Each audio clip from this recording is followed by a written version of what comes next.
Hiç günlük dünyadan biri de yöktü. Hayat maksasından bir günde bitti. Yığıştık meclise sandıklar değildi. Ay intikam senin şerefine, bu yat gününe.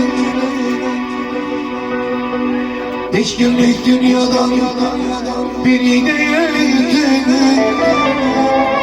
Sana bu canım acınındır, sevine sizi en şacınındır. Ay intikam talihinde senin en şacınındır.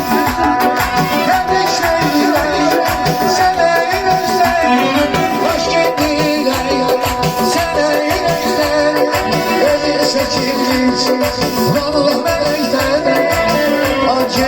acının mübarek olsun.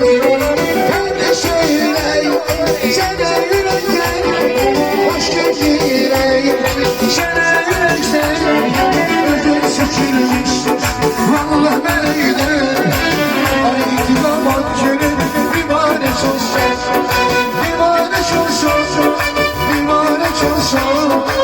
İntikam acının mübarek olsun, mübarek olsun, mübarek olsun.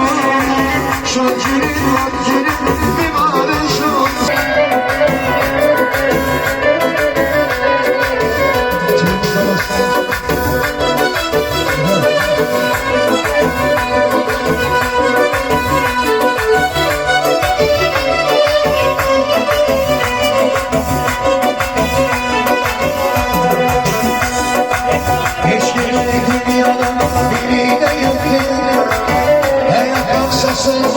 Bir günde bitti.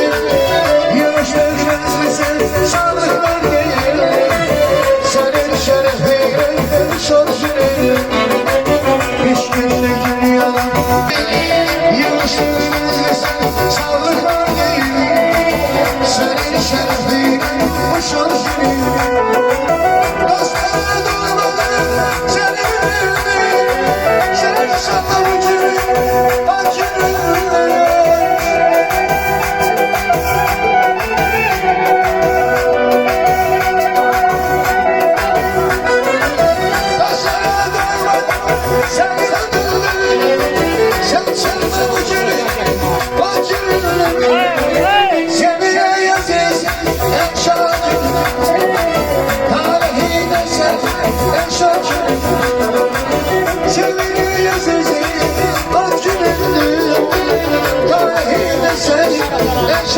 Sen